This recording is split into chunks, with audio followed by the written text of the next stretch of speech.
listening to BrainDamageRadio.com. I'm Simon, and I set up BrainDamageRadio.com. It's a free underground music website.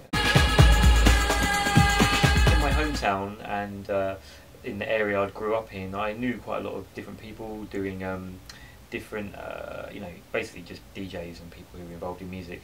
And since I'd come to London, I'd moved to London like late 2002, and I hadn't really met that many people.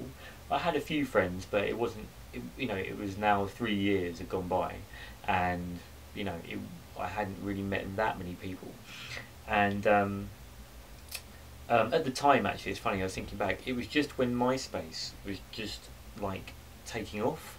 It's funny that maybe a lot of people who are starting things now would just couldn't even imagine a time when you couldn't really look anyone up. Like I couldn't, only a few years before, all these DJs and all these other people, they were just you couldn't find them. You would never have a contact them or an email for them or any way to message them. And then all of a sudden, MySpace was there, and you could find all of these people who you had like records and music that they'd made for years, and they had a profile, and you could just send them a message and see what was going on. So, but then also there was all these other new people who were obviously not famous but were still doing things, and so it sort of clicked really that like, oh, I can start an internet radio station, and even though I don't have many people here, I can get people via the internet now, via this.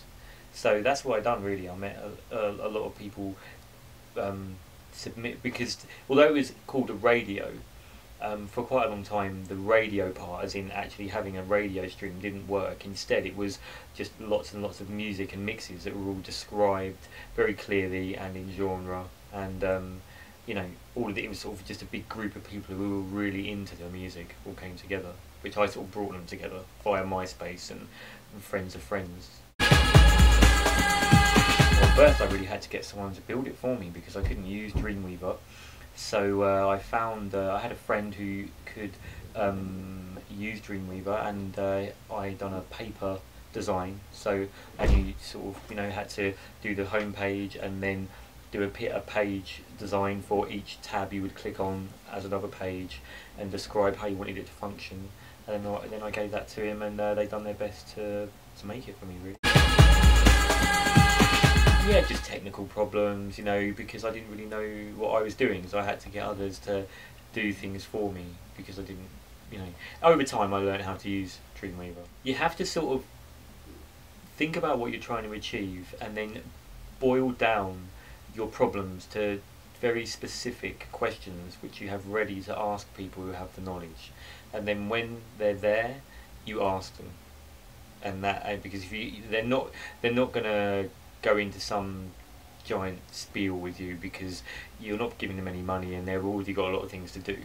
And as well, you don't want to get into some giant conversation, because then you're going to forget the specifics. So it's best to just ask direct questions, and then make sure when they answer the question that you're clear on it.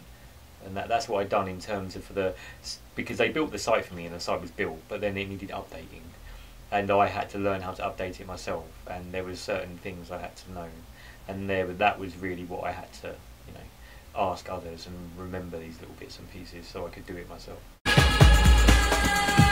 But my drive really, as I said at the very beginning, was just to try and get involved and meet other people, because I've been here 3 years and I didn't really know that many people, and it did really work. I mean, I met loads of people. I met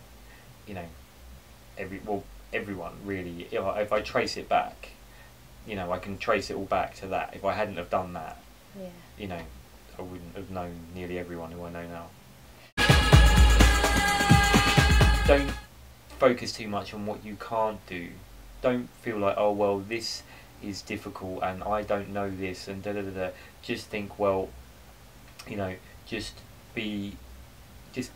try and be charismatic in order to get other people to help you, but at the same time,